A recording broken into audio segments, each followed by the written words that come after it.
Welcome to Storymix Craft and Conversation. I'm Jasmine Richards, author, editor, and founder of Storymix, the multi-award-winning inclusive fiction studio. This is the podcast where I talk with the writers and illustrators behind Storymix titles about the craft of storytelling, the realities of publishing, and how creative careers actually get built. Hello listeners, and welcome to Season 2. It's been a while since we made the first season of Craft and Conversation, and publishing has changed a little bit in that time. There is less marketing support for books generally, and less marketing support specifically for books by creators from minoritized backgrounds. Far too often, really brilliant work is being lost, not because there is no audience for it, but because that audience never gets the chance to discover it. We're going to do something about that, and why not? It's our 7-year anniversary, and so we're going to celebrate 7 books coming out in 2026. In this episode, we're talking to Lui Sit, who also writes under the pen name Scarlett Li. She is the author of The Lucky House Detective Agency, published by Storymix Books on 11th of June 2026. We talk about the collaborative process between writer and Storymix, and why Lui thinks the collaboration made the Lucky House Detective Agency richer overall. We get into the pressure she felt at points in her career to, in her words, Chinese-ify a story, and how she found a way to write authentically about her heritage without that becoming the whole book. We also cover the rollercoaster of having the original publisher of the Lucky House Detective Agency, Nights of, go into administration soon after publication, and our plan to rescue the books from being pulped and for Storymix to become the new publisher. Hello and welcome to Storymix Craft and Conversation, the podcast where we talk to the writers behind Storymix Books about the craft, processes, challenges and opportunities that shape their work. Lui Sit is the author of The Lucky House Detective Agency. She writes that under the pen name Scarlett Li. Lucky House Detective Agency is a funny, heartfelt mystery set around a family Chinese takeaway in the 1990s. And she's also the author of The Land of the Last Wildcat, which she writes under her own name. I'm sure we'll get into that also, which was selected as the Waterstones Book of the Month. Today, we're talking about Lucky House Detective Agency, how you make a story your own when the original idea comes from a fiction studio, and how to write authentically without feeling like you're ticking boxes. Welcome to the podcast, Lui. Thank you. So happy to be here.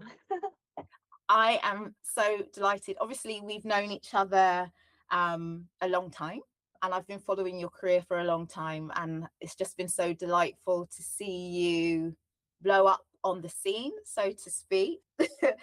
I'm also so happy that we get to talk about Lucky House Detective Agency today, because it's been a really unusual journey, and by unusual, like a roller coaster, right? Totally. Yes.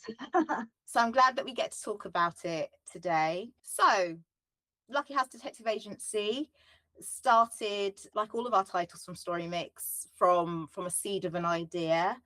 And then we found you and worked with you. Then we found a publisher and we lost a publisher.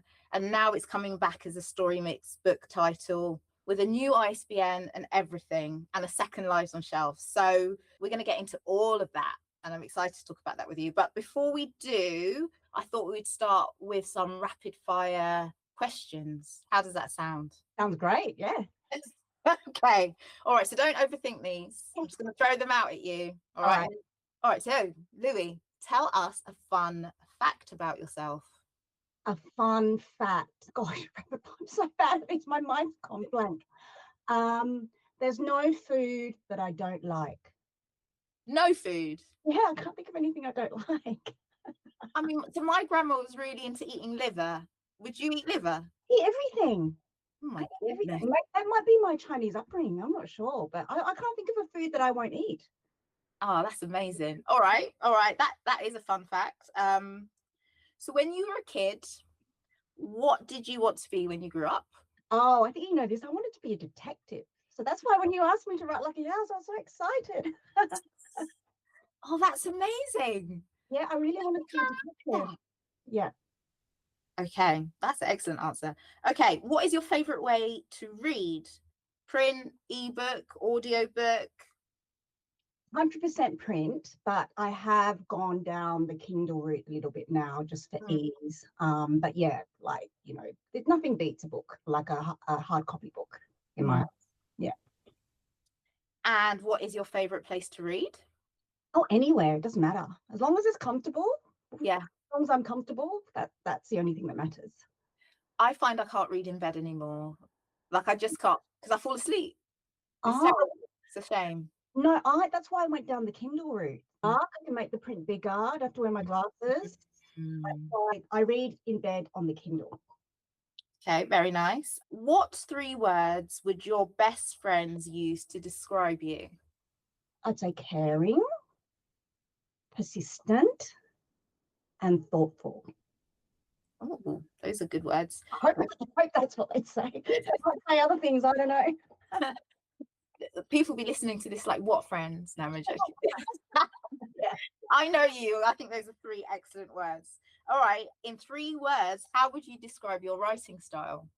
Oh, I feel like I'm still finding it. I feel still finding my voice or whatever, you know, but I think humor, saying less is more, and fast-paced is what people keep telling me my writing's like. So maybe it's fast-paced. I think that's a good place to be in 2026 for young readers. Yeah.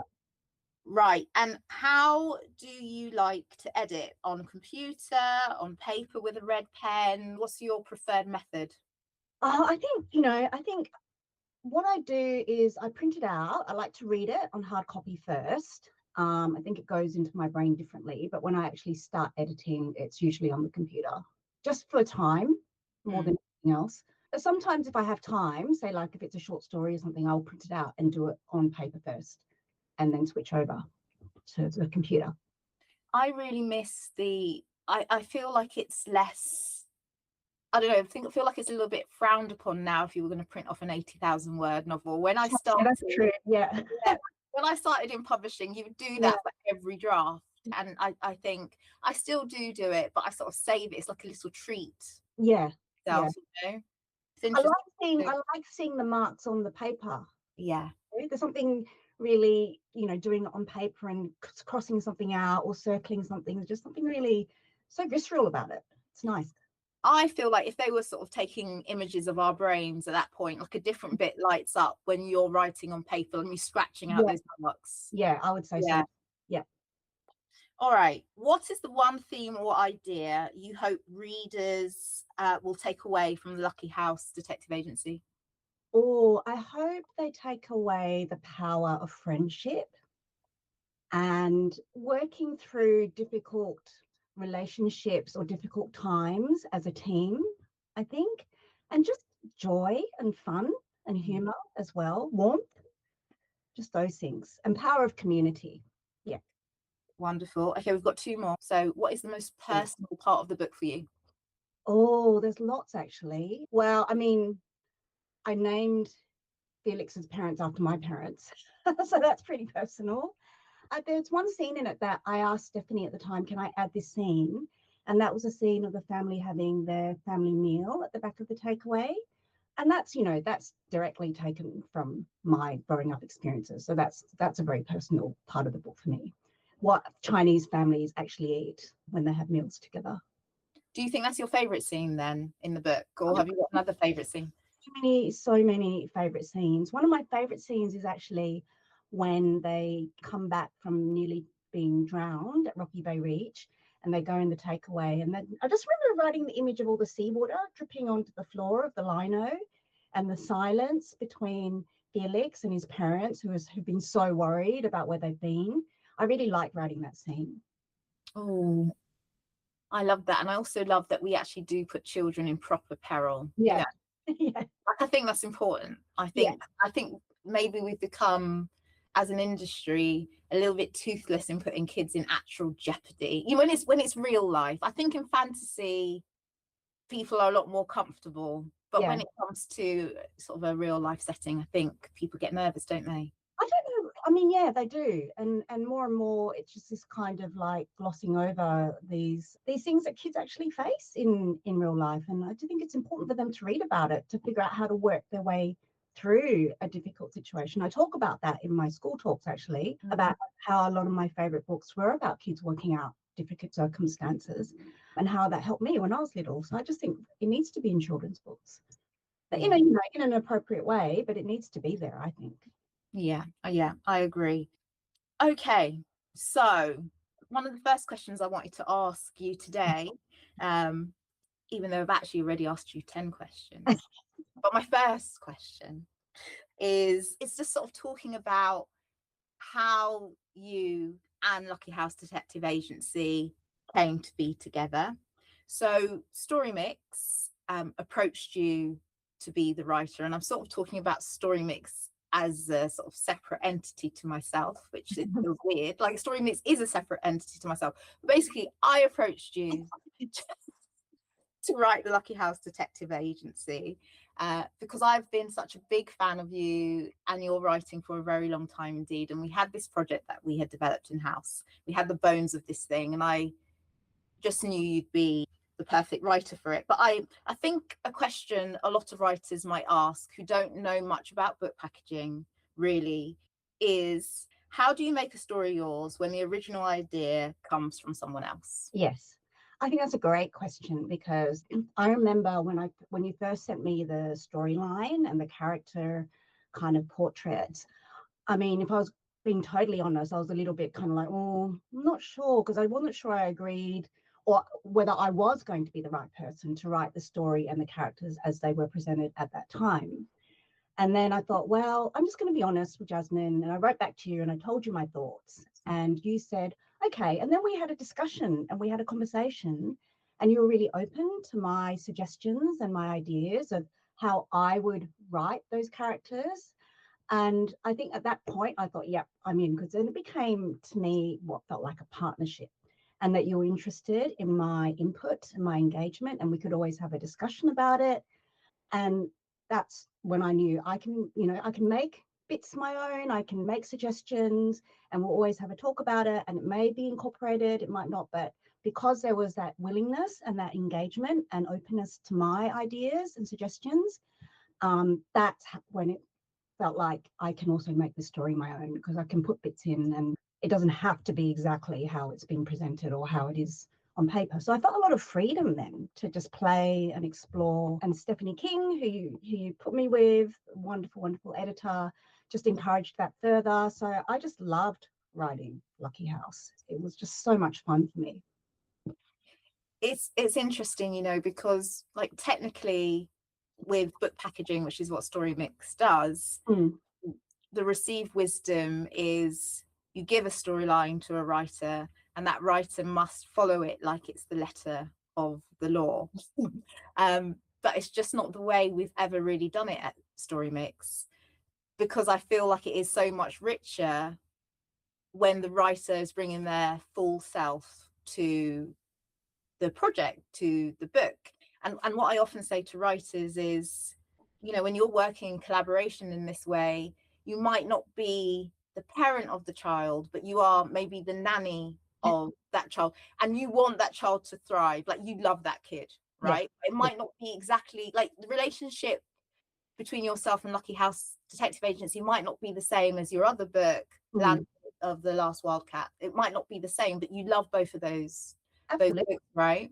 Yeah, well, I remember thinking at the time that you were so smart to approach it that way, because I just thought, I have investment in this book because of your openness to my input, and that just carried.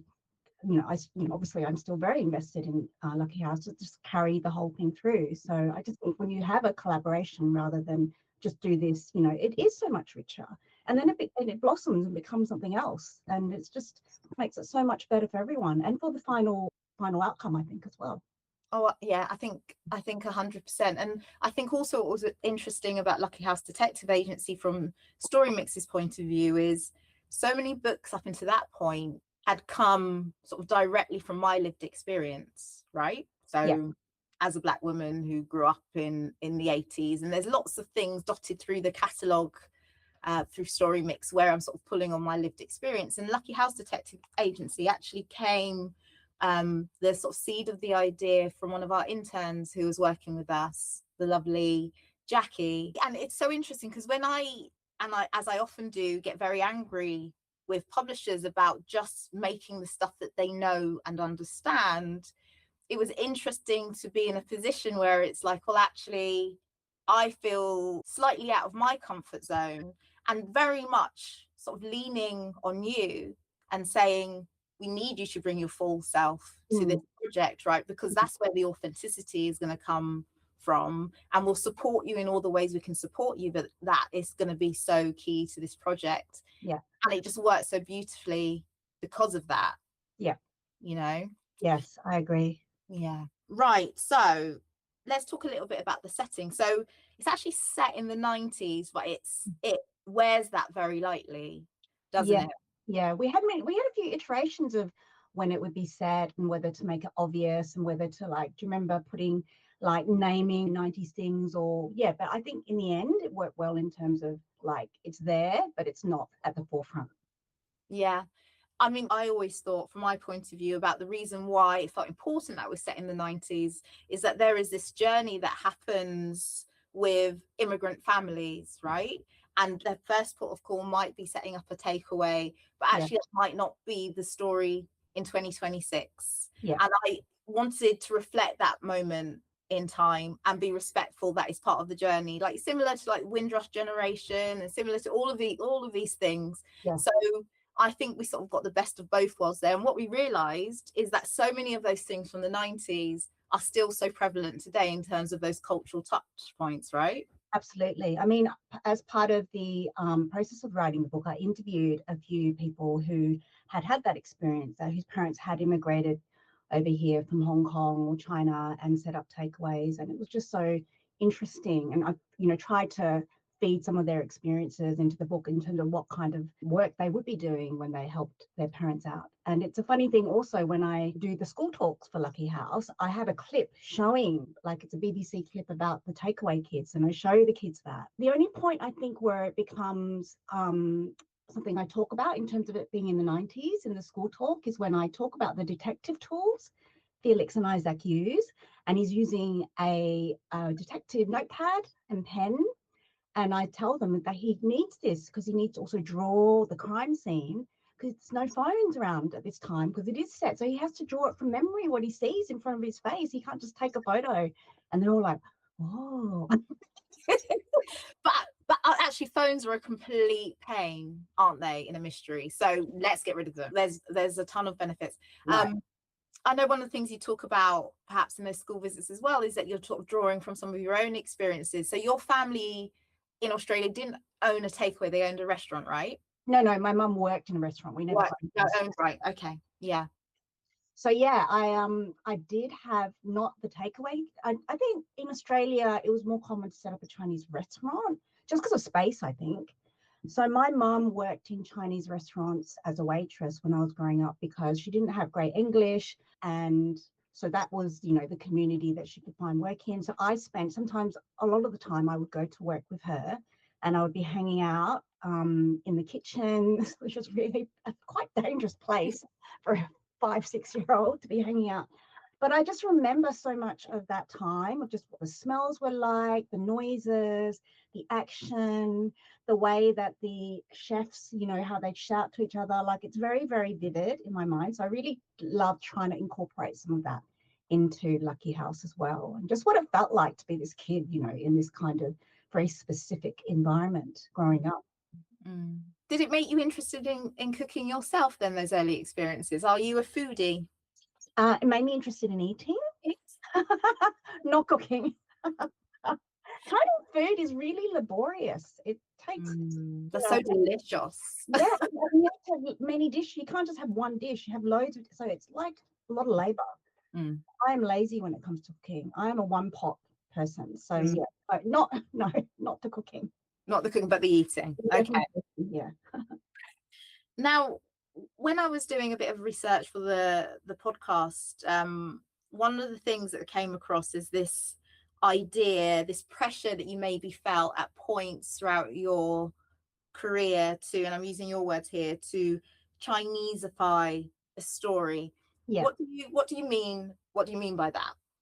Well, I think when I was thinking about writing a book and what I'd write, I mean, the only kind of templates that I could see for people writing middle grade with my background were generally derived from the immigrant experience and a portrayal of those. And I think those stories are really important and really necessary. But I thought I don't necessarily want to just tell my immigrant child story. I thought I'm saving that for my memoir that I've been writing alongside. I just wanted to write a story where the kid might be Chinese or, you know, might be mixed race or whatever, but they're just having an adventure or they're whatever the story is, but not to make the story about their immigrant experience. So that's why I wrote Wildcat. However, when you approached me to write Lucky House, I was kind of thinking, how do I do this? Because obviously it's not my story, but it is a, you know, kind of immigrant story, but not specifically as well. It's about the mystery and the crime and the friendship. And I was thinking, how do I approach this? And I don't know what happened, but something within the approach of writing the story, something unlocked inside of me. And I thought I can have the best of both worlds. I thought I kind of figured out how to have those elements of, you know, what specific experiences and reflect those in the book, but without, I felt like making it the story, if that makes any sense. It just freed something in me in order to kind of have both those experiences integrated, which is what I'm actually now trying to do in my fourth book. So in writing Lucky House, it enabled me to figure out what line I was going to thread, that I could have both things. That it's kind of a weird way to explain it, that I don't think it's weird. I 100% get it. So the first novel I wrote was a sort of reimagining of Arabian Nights. right. So not anything really about the Black experience in any way, really. I think one of the characters, her mother is described as coming from further south. I think that's the extent, really. But it's almost like there is this expectation for us to write certain types of books. Yeah. And like a part of you sort of rails against that, whether consciously or subconsciously. And it's like, do you know what? I just want to write the book that I want to write. Please don't tell me what type of book I should be writing. But then that doesn't mean that you don't want to reflect Absolutely. those experiences. So it's so kind of nuanced and complicated. And we're allowed to feel both of these things. Like we actually want to reflect our culture and lived experience. And we also just want to have the adventure. And sometimes those things will be together and sometimes they'll be separate. Yeah.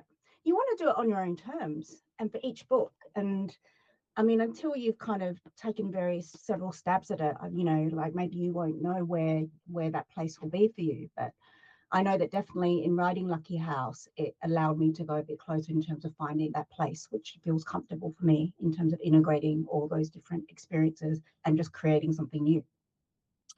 Well, actually, this might be a good point to sort of talk about specifically your quite unique first year as a published author and even the order that things happened, right? So I read a version of Wildcat many years ago. It was like the book of your heart, right? You were working on it for some time.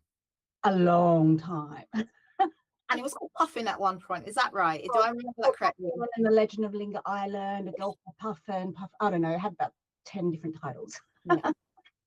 But what always stuck out for me is just like, you might not know this, but I know this as someone who's worked in publishing for 20 years, who meets many authors on different parts of their journey. And just you kind of get a feeling, your radar says, this one's going to make it, you know, because it's not an easy journey. And it's craft and it's a whole lot of luck. There is luck in there as well. 100%. Luck, timing, all of it. All of it. But you also need to have the goods and be prepared to work at the thing. It's the work ethic as well. So it's the whole thing. So I always knew you were going to get there. But when it hadn't happened for you yet, and we had this idea come up, I was like, well, I really want to work with Lui because she's got the goods. So you'd been working on Land of the Last Wildcat. Yeah. Then we approached you to write Lucky House Detective Agency. That's right. Then what happened? So I'm trying to think back. It's funny actually, because I remember I was working full time and I was about to have to decide whether to renew my contract or not. Did I remember I told you I this? remember. And I really didn't want to because I didn't like the job, but I thought, well, but then I thought, I've never taken some time out just to dedicate to writing. Should I do that? Because I didn't need to take the contract. And then I was kind of debating whether to do that or not. And then I got that email from you saying, I've got a project, you know, you might be interested in. And I thought, oh. And then I think I had a call with you, I think just a few days before I had to decide whether or not to renew the contract. And I just thought it was a sign. I thought, this is a sign. So I didn't renew the contract. Anyway, so then I started working on Lucky House with you. Was that 22 or 23? I want to say Just 22. things happened simultaneously for both books very, very quickly. So it was almost like I started working with you, and then I got some agent interest, or I won that prize or something. Yeah, that's right. And then I got agent interest.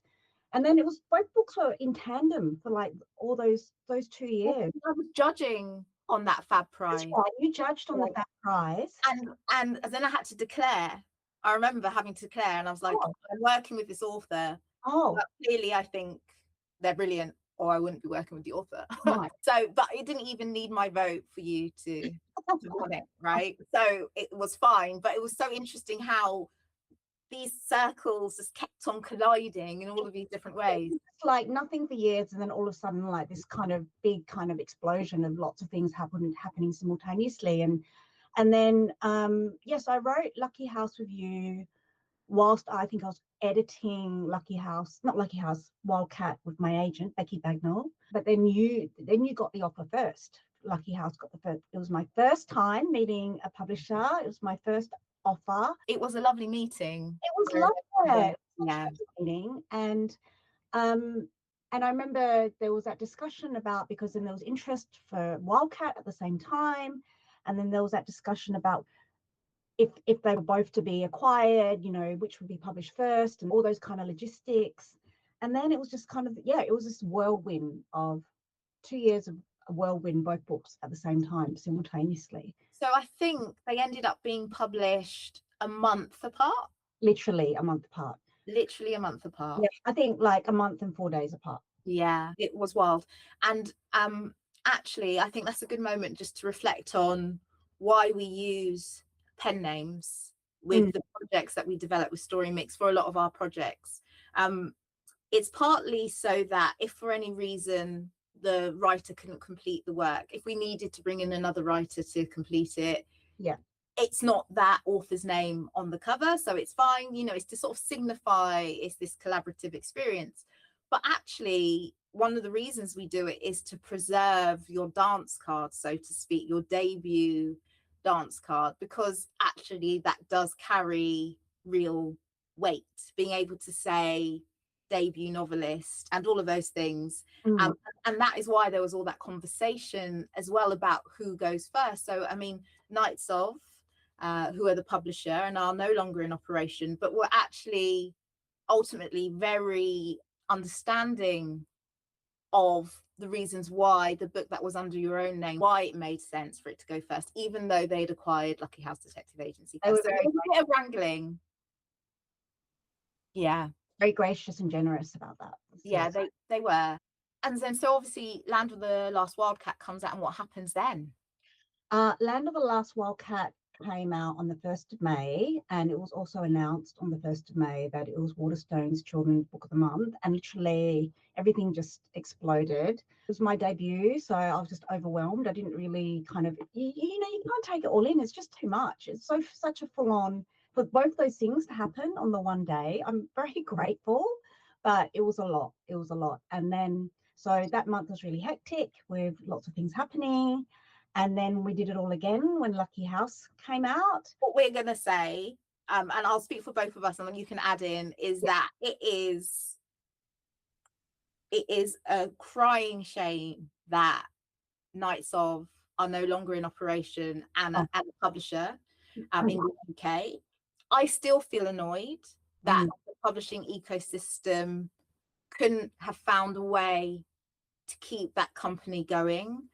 Having now dipped my toe into becoming a publisher, and we'll get into that, it is not an easy business. Like in terms of like cash flow and the cost of paper and distribution and logistics, like if you haven't got the hungry caterpillar bankrolling you from like 70 years ago, it is very, very hard to hang it, which is why so many indie publishers are folding. Okay. And then obviously Knights have had this focus on diversity and inclusion as well. So I feel like a double whammy. So I have so much respect and admiration for what they stood for and what they were trying to do. But then I think it was fair to say that towards the end, like, you know, we didn't immediately know that's why certain things were happening the way they were happening, but, you know, that they were in a little bit of trouble. Yeah. Came out. It's a terrible loss to the kidlit publishing ecosystem in the UK, but also just generally. I too don't understand why they couldn't have been kept afloat or acquired or something. It's so necessary what they stood for and what they did. I mean, I don't think there's anybody else doing that specifically. Yeah, it's gutting. Yeah.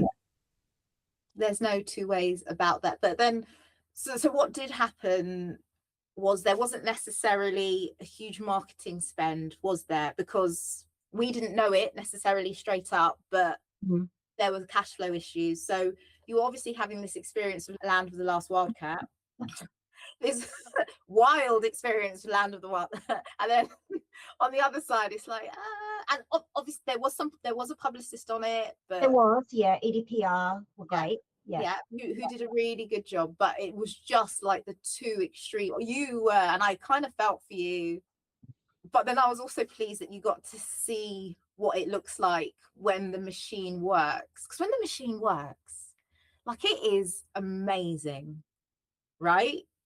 Yeah, it's like being at a wedding and having confetti thrown over you, you know, that kind of feeling, you know. Like,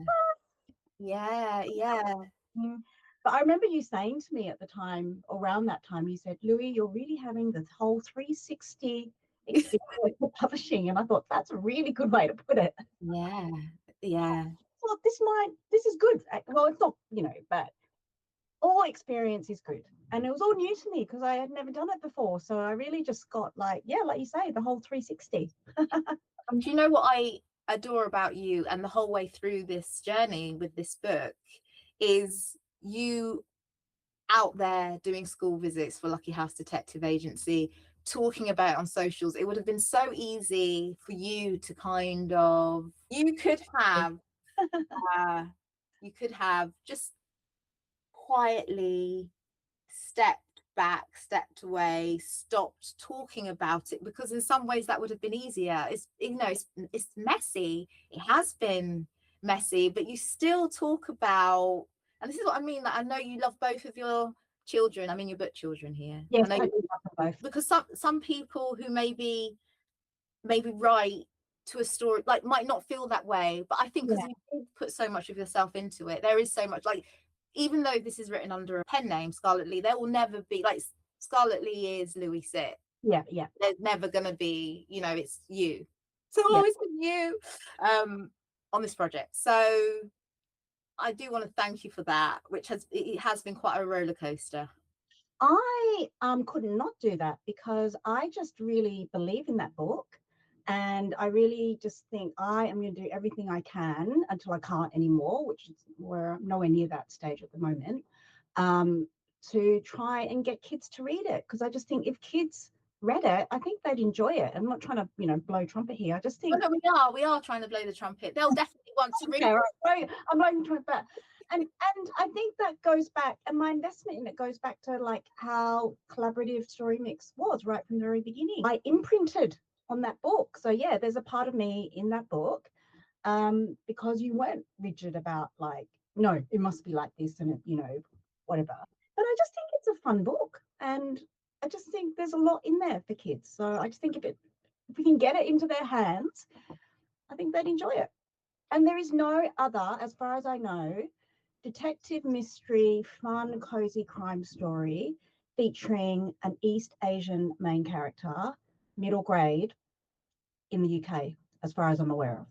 No, I don't think so. Even when trying to think of comps for things, you know, there's things that sort of touch on it around the edges, but there's nothing that's just doing what this book does. I don't know if there's many, even in America, I think there's one called Maisie something, I can't remember the author's name. And in Australia, those are the markets I know a bit more about. Nothing. So I just think, this book is like, pioneer. Yes. People need to read it. Read it, people. Well, and which is why, Louis, we couldn't let it go out of print and to exist, right? This is the other, it goes back to you as well, that I appreciate that you're, because it would have been very easy for you to just go, well, that one's done and dusted, because it's a lot of work and a lot of effort for Storymix to try and kind of take it on board and go forward with it. So I appreciate that you are doing that with the book too. I think, not to get too woohoo about it, but I feel like Storymix had gone through this whole experience with publishing our first title, which was The Other Father Christmas. I'd always vowed that I wouldn't be a publisher, right? I'd run this fiction studio. Our deliverable is a Word document. We don't have to worry about printing the book, getting the book into bookshops, because I'd worked in-house in publishing for so many years. I know how hard that is. So I'd look at all those indie publishers and go, oh, you mugs, right? I'm going to sit with packaging. Like I'm golden. I'm going to sit right here. And then obviously with Other Father Christmas, we couldn't sell the license to that book in our normal way. And I just felt quite rageful about that. So decided to become a publisher. So all of those relationships that I had made and all of that learning was exactly what I would have needed and what I needed so that I could say, okay, we can publish Lucky House Detective Agency, because I understand enough now. I'm not an expert and I'm still learning. It's been a very steep learning curve. I can imagine, yeah. But we can take this on as a publisher. But I wouldn't have been in a position to do that if The Other Father Christmas hadn't happened. So the order of things, as topsy-turvy and upside down as things have been, was how it was supposed to be. Yeah. Okay? So where do we find ourselves now? So we have taken on the stock that Knights of had printed. Actually, they went into liquidation not very long after the book came out. Very soon after, I think. Yeah, very soon after. And there was one call not to talk out of school, but it felt like very urgent all of a sudden, because they were talking about pulping Lucky House Detective Agency. Give me the books. Give me the books. So, and then sort of phoning up and trying to work out where these 3,500 books were sitting. Right, because the thing about publishing, and I've been learning this, is, if it's taking up space, that's money. That space where other books can't sit, so that it doesn't get to sit there for free collecting dust. There is a cost to that, which is why this sort of sudden urgency around books being pulped. So we took on that stock. We are re-stickering that stock with a brand new ISBN. And so that ISBN will be attached to Storymix Books. And then once all of that stock is gone, we will reprint more books, and Lucky House Detective Agency will be in print for as long as I'm alive and working. So, that's where we are. And I know a lot of booksellers. There's a lovely bookseller at Wimbledon Books who was very much like, come on, there's a demand for this book. Get it sorted, Jasmine. How long does it take to get a new ISBN? I was like, it's surprisingly difficult, but I take your point. But I think we're pretty much there now. Well, I think Book Trust have asked me to do something with it next year as well. So yes, that's exciting. Yeah, and as always, love to Book Trust. It was really great to see so many copies in Australia when I went out there as well. Yes, it was in all the bookshops I went into. They had it. So the distributor in Australia really went for it. Yeah, no, it's brilliant. So it's going to have a new life. We're keeping the wonderful cover. I've been speaking to the illustrator and their agent. They're on board, so we can see the same artwork. So we managed to smooth all the things that needed to be smoothed. I think it's funny because well, not funny, haha, but it's called Lucky House. I speak a lot about the Chinese culture and the importance of luck within Chinese culture in the school visits. And we just said at the beginning of this podcast how, you know, luck and timing are big factors in publishing, and it's true. But I also think it's a lot about making your own luck as well. So I feel like we are making our own luck with Lucky House. Yeah, I think so. And I think, like, just coming back to the food, sort of the last thing, I think what was also very important is we had that lovely lunch. Oh yes. Oh my God, all that food. I'm still full from that lunch. Yeah. We had this amazing, what was the name of the restaurant? We should give them a shout out because the food's amazing. It's in Marylebone. Storymix Palace. Yeah. Yeah. But there is something about sharing food and communing with people. So that's also where we met Sean, the illustrator, as well, right? Yes. And I think it's because we had connected in that way, which doesn't always happen, it has made this process easier in terms of getting all the pieces in place so that we can publish this book. And food has helped. Food always helps. Food always helps. How can it not help? How can it not help? Yeah. Oh look, I went so off script here. What other questions did I have here? Right. So I mean, one of the things that I've loved how you've spoken about today is about, you know, how you write authentically and be true to yourself. But if you were talking to a new writer coming into the industry, like, what piece of advice, to sort of finish us off here today, what piece of advice would you give them?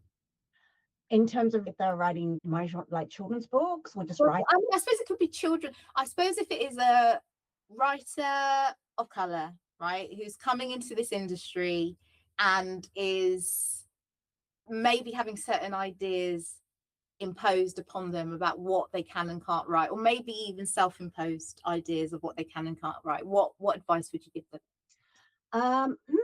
Okay, so I would say do as much research, like learn as much as you can about the industry, speak to people, educate yourself about the industry. I would say grasp any opportunity that comes your way, and create opportunities for yourself if you can, and know that your time will come. So just be watchful and be patient, but stand your ground as well. I mean, use, you know, your gut feeling about certain things. If you feel like this is not the right project for me, or there's something that doesn't quite, you know, gel with you, or your instincts just kind of like something's not, you know, speak about it. Don't, just be honest. Come from an honest place. And like I did with you, from that dialogue came a great collaboration. So encourage dialogue, encourage discussion. Like, that's the only way we can kind of move forward and progress and change genres and discover new things, is just through collaborative dialogue and exchange of ideas. Because through, what is it, the whole is greater than the sum of its parts. Some psychologist said that. So yeah, be open, but also, you know what you're bringing and know where you're standing, basically. Wonderful. And then Louis, so tell our listeners where they can find you. Oh, okay. So you can find me on Instagram at louis.land, or you can find me at my website, which is also www.louis/land.co.uk. Wonderful. And your new book is coming out very soon, isn't it? Tell us about that. Actually, you're going to get a scoop today, because I've given permission to speak about that. So my follow-up to Land of the Last Wildcat, which is called The Wildcat and the Gathering Storm, is out in a few months, out on September the 10th, 2026. But I'm working on my next book, which is a new standalone book, which will be hopefully be out next June 2027. And the working title for that is called A Cockatoo Called Calamity. Oh, I love that. Then it's set in the desert. So there's 2 bits of info there for you. Oh, wonderful. Great stuff. All right. Well, Louis, thank you for this conversation. Thank you for everything. I'm excited about what is next for Lucky House Detective Agency and us getting it into schools, and we can enter it for prizes and things now. That will be exciting. It's just been such a delight working with you over the years. So thank you so much. Oh, no, thank you, Jasmine. Thank you for giving me my very first opportunity. You're welcome. I'll always remember this. Thank you. Thank you.